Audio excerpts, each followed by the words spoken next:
दो प्रकार का सुख होता है, सच्चा सुख और झूठा सुख। झूठा सुख शुरुआत में सुख लगता है, जिसका अंत बड़ा दुखदाई है। समझ लेना ये झूठा सुख है। और सच्चा सुख जो शुरुआत में थोड़ा कष्ट लगता है, लेकिन जो समय बीतता है त्यों त्यों सुख बढ़ता जाता है।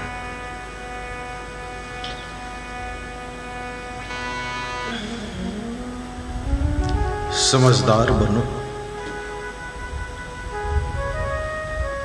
चलना संभल संभल के। माया नगर यही है। ये माया नगर क्या है, इसको समझना आप। ये माया नगर, यदि तुम नशा की ओर आकर्षित होते हो तो समझ लो कि माया में फंस गए। यदि आपके मन में काम वासना आंधी तूफान की तरह उठ रही है, यही माया का रूप है। यदि आपको गुस्सा बहुत आता है, माता पिता को भी तुम नहीं समझते हो, यही माया का असली रूप है। माया जब आपके ऊपर प्रभाव डालती है तो आप अपने कर्तव्य को भूलने लग जाते हो, धर्म को भूलने लग जाते हो, रिश्तों को भूलने लग जाते हो, और अपने से बड़ों को भी तुम अभद्र भाषा बोलने लग जाते हो। नशा व्यसन में तुम डूबने लग जाते हो। लालच आने लग जाए तो समझ लेना माया का प्रभाव तुम पर बढ़ रहा है। अभिमान आपको प्रभावित करने लग जाए, ये अभिमान भी माया का रूप है।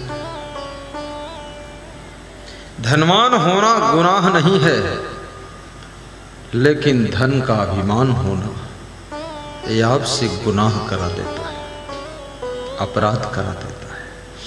कार में चलना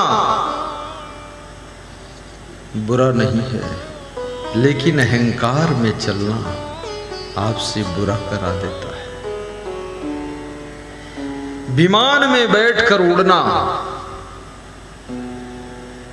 वो भी बुरा नहीं है, लेकिन बेईमान बन करके जीना ये आपसे बहुत पाप करा देता है। अच्छे कपड़े पहनो, उन्नति करो, धन कमाओ, अच्छा मकान बनाओ, अच्छी गाड़ी भी रखो, अपने बच्चों को अच्छे स्कूल में एडमिशन भी दिलाओ, लेकिन आपका स्वभाव और आपका व्यवहार भी अच्छा होना चाहिए। क्योंकि अच्छे कपड़ों का प्रभाव थोड़ी देर रहता है, पर आपके अच्छे व्यवहार का प्रभाव पूरी दुनिया के ऊपर जिंदगी भर रहता है, जिंदगी भर रहता है। बोलिए सद्गुरुदेव की जय। छत्तीसगढ़ में मैं सत्संग कर रहा था। एक व्यक्ति वहां बहुत अच्छे कपड़े पहनकर बैठा था। उसके पड़ोस जो निकलता था उसके वो छोटा सा डंडा उसके पास था, पाँव में डंडा मार देता था। मैं देख रहा था, आज की 25 साल पहले की बात था। उसको गुस्सा ज्यादा आती थी, कपड़े बहुत अच्छे थे। उस सभा में सबसे टॉप के कपड़े उसके थे। अब मैं प्रवचन कर रहा था तो बोल भी नहीं सकता था, कौन पर्सनल थोड़े बोला जाता है, कोई कुछ कर रहा है। 2-3 को मारा उसने। प्रवचन समाप्त हुआ, उससे मैंने पूछा कि आपको देखकर मैं समझता था कि बहुत शालीन व्यक्ति कोई है, लेकिन आप तो बड़े उदंड दिखे हमें। छोटा सा डंडा मार देते थे पाँव में लोगों के। तो उसने कहा मैं इसलिए मार देता था कि ये तो मैं आपकी वजह से यहाँ बैठा हूँ, नहीं ये दुष्टों के साथ हम बैठते नहीं। हमने कहा ये सब दुष्ट। बोले दुष्ट क्या, इनको बैठने की भी अकल नहीं। कोई मेरे आगे निकल रहा, मेरे टांगम टांग लड़ा देता है, कोई पीछे से कुछ रगड़ देता है। तो अब मेरे गुस्सा आ गई है। तो हमने कहा गुस्सा ठंडा करने के लिए ही प्रवचन है। बड़े प्रवचन है इसीलिए कंट्रोल है, नहीं तो ज्यादा मारते हैं।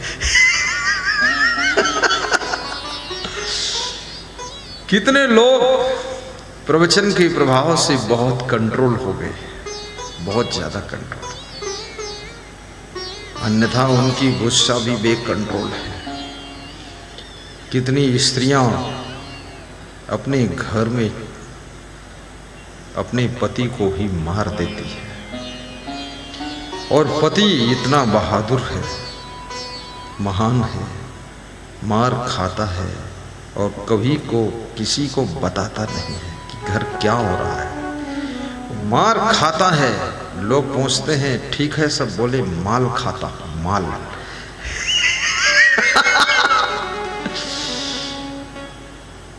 और जो नारी अपने पति की पिटाई करे, बस यही कलयुग है।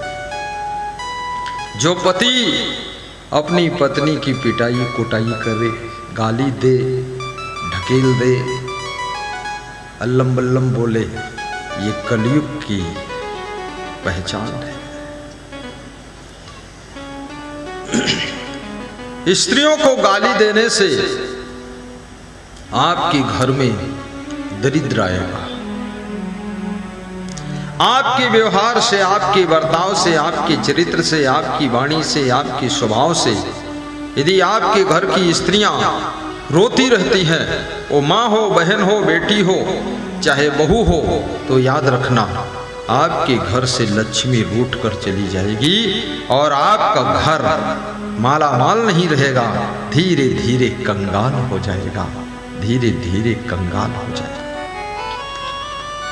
इसलिए स्त्रियों को दुख मत दो, रुलाओ मत। शराब पियोगे तुम, लेकिन दुखी होगी तुम्हारी पत्नी, दुखी होगी तुम्हारी माँ, दुखी होगी तुम्हारी बेटी, दुखी होगी बहन। बहन ससुराल चली जाती है, लेकिन उसको 90% टेंशन पीहर की मायके की लगी रहती है कि मेरा भाई बिगड़ गया और मेरी भाभी भी उल्टा चल रही है, मेरा मायका सब चौपट हो गया। वहां की टेंशन रहती है उसको। केवल दहेज देना ही बहन की सेवा नहीं है। अपनी बुराइयों का त्याग बहन की सबसे बड़ी खुशी है। अवगुणों का त्याग आपकी बेटी की बहुत बड़ी खुशी है। और महिलाओं में बहुत कम अवगुण होते हैं। ये बीड़ी, सिगरेट, पान, तंबाकू, पुड़िया, रजनीगंधा, दारू, भांग, गांजा, ये ज़्यादा कुछ पीती खाती नहीं। और कोई कोई पीती हो चुपके चुपके, तो मैं नहीं जानता हूँ। खेतों में काम करने वाली स्त्रियां तो खैर बीड़ी पी लेती हैं, वो नशे में रहती है, नशे में काम करती है, होश में काम नहीं करती। कितनी लेडीज़ों को मैंने स्टेशन पर भी देखा बीड़ी पीते हुए, बड़ी बेशर्म है। उधर ट्रेन के इंजन का धुआं निकल रहा है और इधर भी छोटा इंजन स्टार्ट है। कितनी बेशर्मी है, शोभा नहीं देता है। नारी नारायणी का रूप होती है। पुरुषों को भी नशा व्यसन करना शोभा नहीं देता है। नशा मुक्त हो जाओ, शाकाहारी बन जाओ।